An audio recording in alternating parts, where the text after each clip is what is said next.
Joining the show now is the head coach of the Wyoming Area Warriors. It's Randy Spencer, one of the most consistent and always at the top of the programs in District 2. Coach, appreciate you swinging by the studio for a little bit to chat some football a few weeks before the season gets going. Yeah, Nick, thanks so much for having me. Just excited to be here and get football started this year.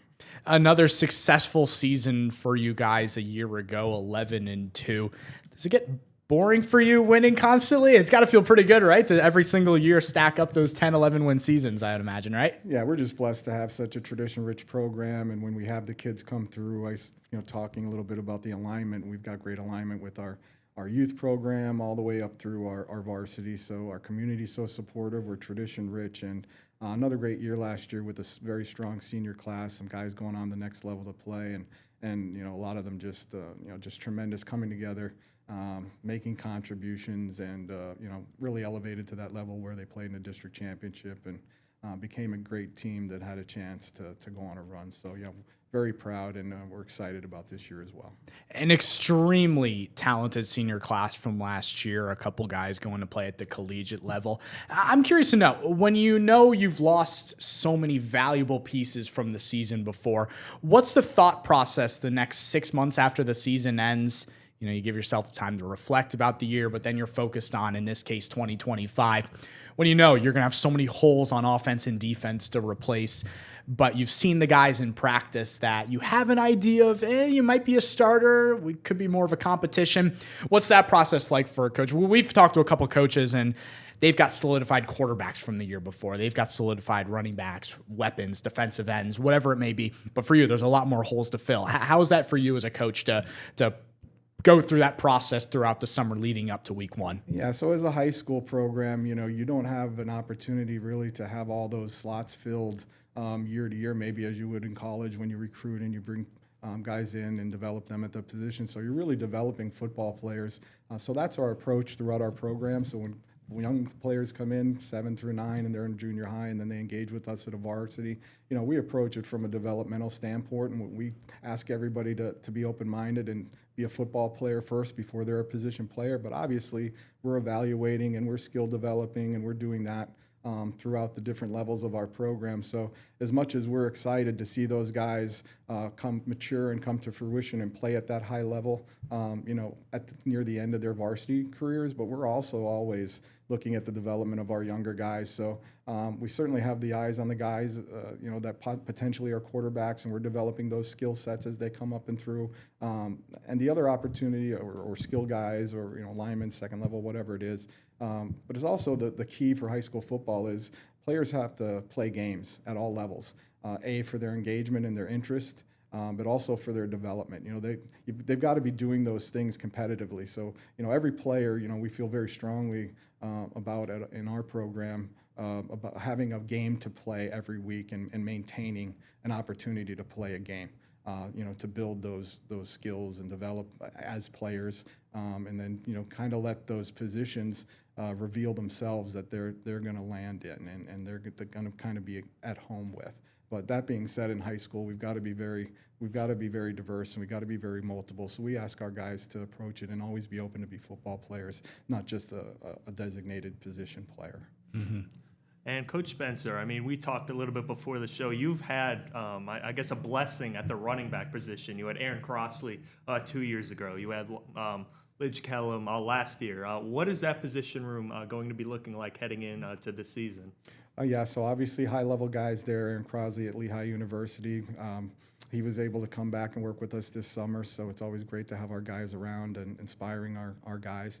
And also Lodge, the tremendous season he had last year, and he's on his way to East Stroudsburg. So when you look and you have the success and those guys perform at a high level, you're obviously looking at potentially a void in that room or a drop in level. But we're so fortunate to have kind of our room and our group and our team just kind of elevate each other. So as guys are growing and developing, they're not just waiting their turn or biding their time. They're competing, and those guys at that level are, embracing those guys, and they're lifting them up, and they're making sure that they're involved in their developmental process, and they're engaged and they're excited about that, whatever they're doing that season to win or be successful, or when it's their time in a game. to support them. And I just saw as prolific as Lodge's season was last year, you can look at what Trustin Johnson did in games last year and see, where he's headed and what his trajectory is as a player. And we feel, Trustin is there and he's ready to elevate and make that next step, as well as we've got some other backs in Nick Champy that's developing, and a Gavin Feeney. And, we have those type of guys that are in that room and that are kind of elevating, and we're expecting a high level of play from specifically at that position this year. And I think there's a level of trust as well with these younger players that are going to have to take a step up, knowing that they're playing for a championship program. You won a state championship 6 years ago. It's not been too long now. I'm sure as these younger guys progress through the program, they grow older, sophomores become juniors, juniors become seniors. There's a level of trust as well, I imagine, with yourself and also the rest of the coaching staff, right? Yeah, so that's important. Tradition, obviously, we have that. That's a strength of our program. We also have cohesiveness and consistency with our coaching staff. So, as you said, these players that are coming up through the program, they meet us when they're young, and they get a chance to work with us. Obviously, they work with coaches at their level, and then when they progress through the varsity. But we're very engaged with them throughout their whole process. We try to be engaged with them as much as we can, even before they get to us at the junior high or varsity level, with the youth organization. So again, that alignment and that interaction, we try to do as much as that as we can, so that they're comfortable, but also that they're engaged, and they truly feel like they're a part of our program all the way up through. So yeah, trust is a big deal. You talk about the process of, you got to have goals to be, whether you want to be a high level player, but especially if you want to be a team that competes at a high level, regardless of whether it's college or high school or whatever it is. But that's really a key of being process oriented, and that's doing all those little things that you need to do to put yourself in a position to become that high level player and to become that good team that can go on a great run. And then, that's really what it's about. And you hear that at all levels. You hear that from the highest level.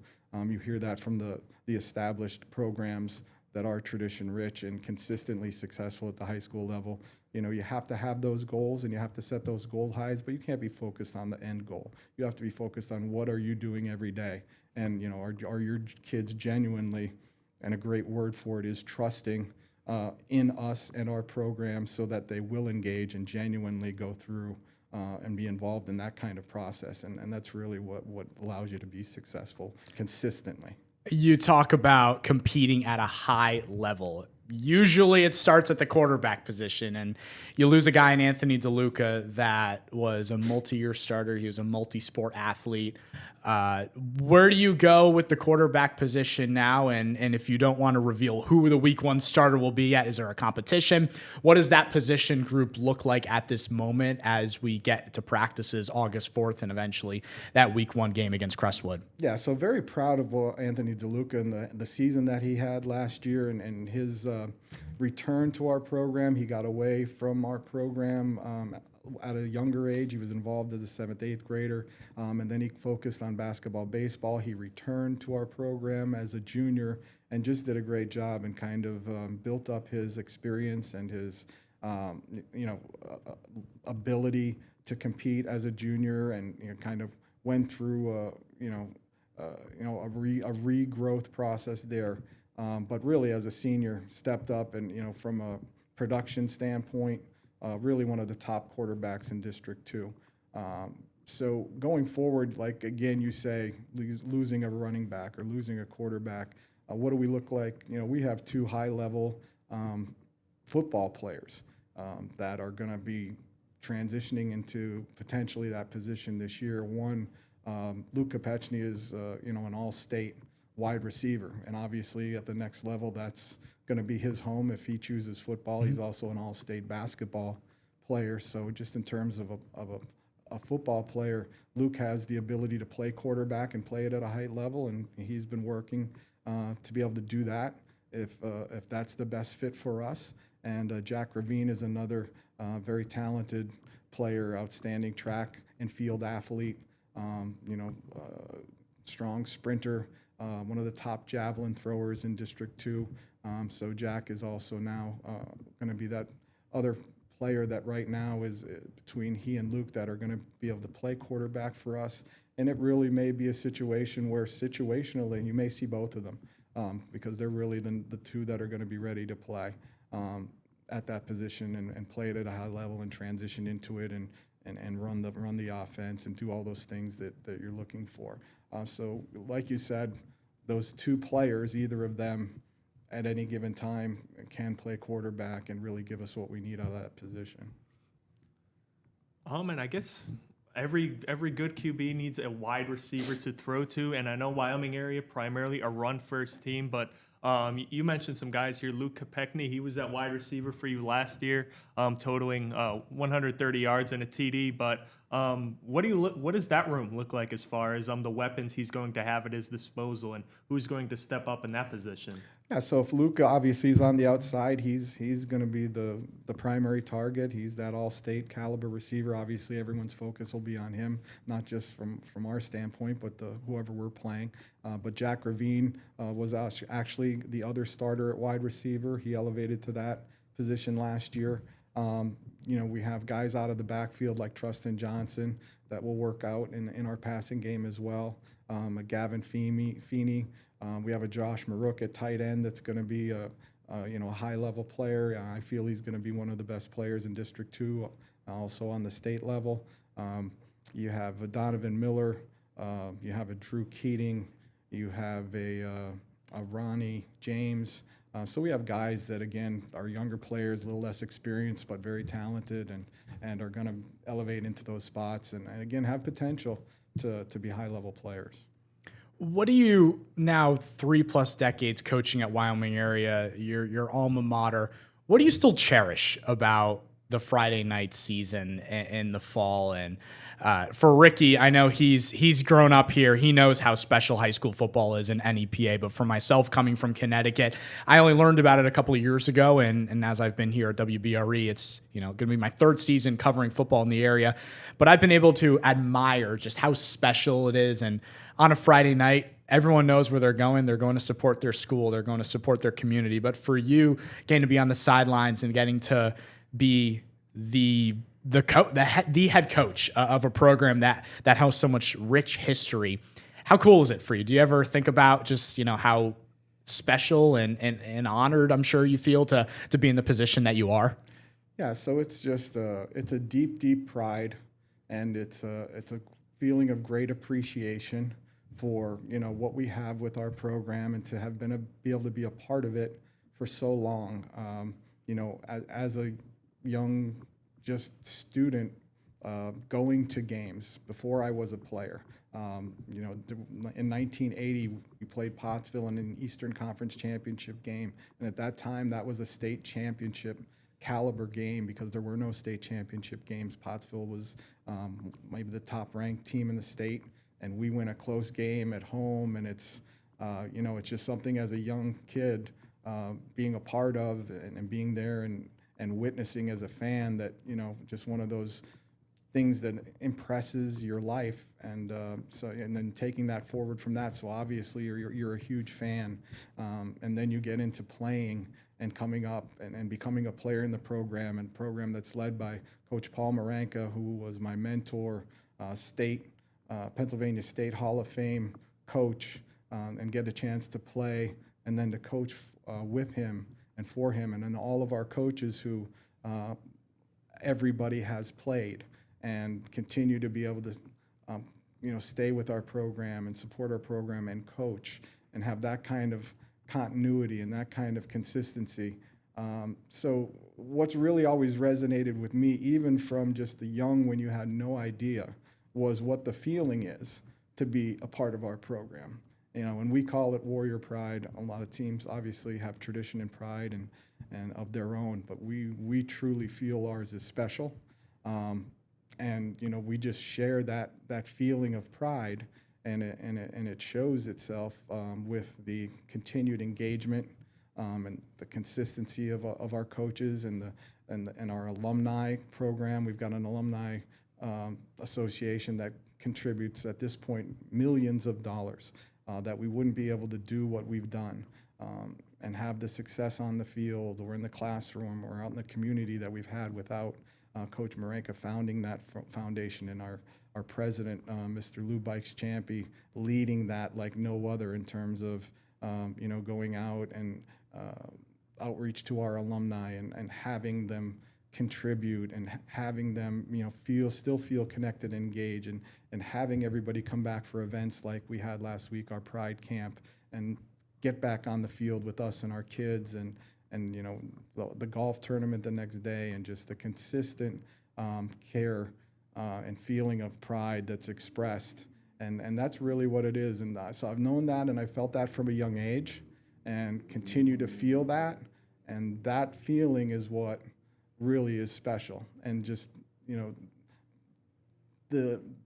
want to continue to share that feeling, and make sure that if there's a takeaway for our kids, not just what they do on the field, but we want them to take away from our program that feeling, and we want them to be ambassadors of that feeling and stewards of that feeling going forward, to continue to grow that and inspire that in the kids coming through the program and in our community. Just to, we just feel it's special. We know it's special. Everybody's invested in it.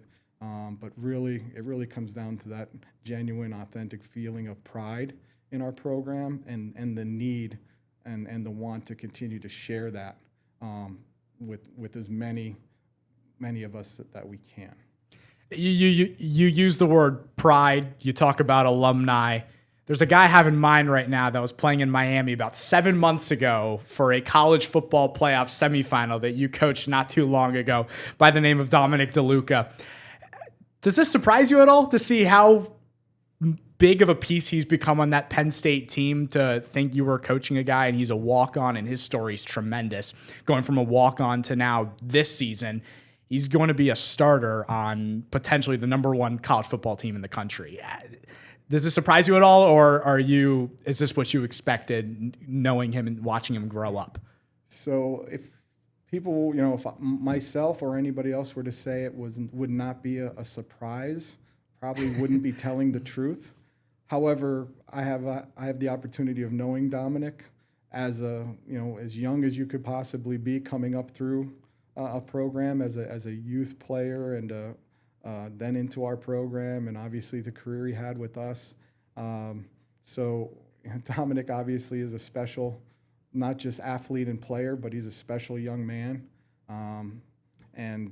So I want to say a few specific things about Dominic that I can share from my personal perspective.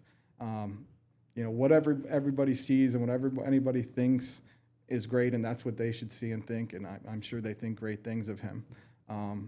Some of the most impressive things, aside from obviously you have to be a high level athlete to play Power 4 football at one of the top programs in the nation, which Penn State, I believe, will enter the season this year ranked, if not #1 in the top 4 or 5, 3. Yeah, pretty high up there. So for him to be a foundational piece of the Penn State program, coming in as a walk-on player, coming off of a ACL injury, and then elevating to where he is, the talent obviously has to be there.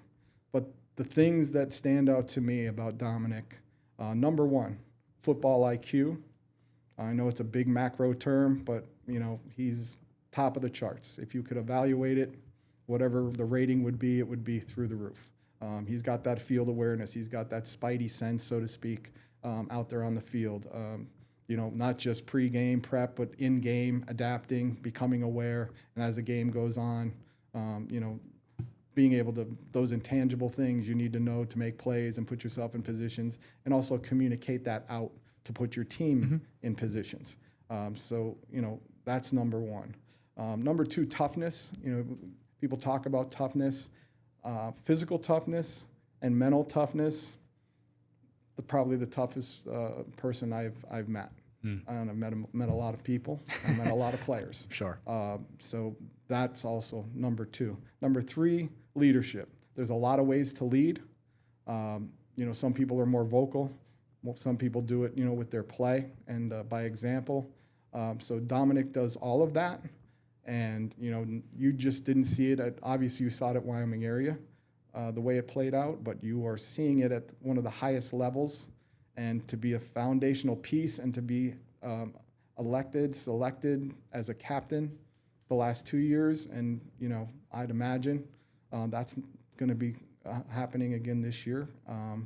But, so to become that kind of foundational leader for that type of program, I think speaks volumes to that.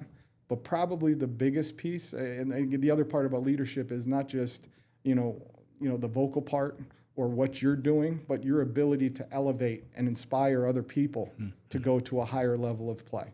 And not just a few people, but to be somebody that's impactful. And I think we've heard his teammates talk, and even the coaching staff at Penn State talk about that quality in him, which is remarkable. But the other thing that speaks to him, not just as a player, an athlete, but as a young man, is his competitive character. So I think maybe his strongest of some incredible qualities that he possesses is he has elite competitive character. You won't outcompete him, and you won't compete with him in a fashion with more integrity than he competes, regardless of the situation, regardless of win, lose, or whatever it is. So those are the four things personally that I feel very strongly about Dominic, and just wish him nothing but the best and continued health, obviously, so that he can do that. But you're not only going to see great things from him again this year at Penn State, but whatever Dominic DeLuca goes on to do with his life is going to be impactful and special, and he's going to elevate and touch a lot of people's lives. I feel like Coach Spencer just built the perfect football player and human being all in one, and that's how you describe Dominic DeLuca. And from talking to him a couple of times over the last couple of years and getting to know him, that's the one thing I've noticed is he never talks about himself when you do interviews. It's always the team. It's always about that defense. It's always about coach putting the players in great situations to be great. And Dom talking about Dom you're never going to get that, which is such a huge characteristic and adds to the leadership aspect that you talked about. Yeah, just 100% authentic. You're not getting anything from Dominic DeLuca that's not authentically Dom DeLuca, and we can use all of that we can get. Well, Coach, appreciate you coming in the studio and joining us today to chat your team, to chat your former superstars now. It's going to be a lot of fun to watch in that first game against Crestwood. I'm sure you're thrilled to pack the crowd, pack the bleachers for that week 1 game, August 22nd against the Comets. Thanks so much for swinging by the studio and spending some time with us today. Thanks for having me, and good luck with your new show and new format. So glad to be a part of it. Thank you. It's a pleasure. Absolutely. Thank you. Yes, sir.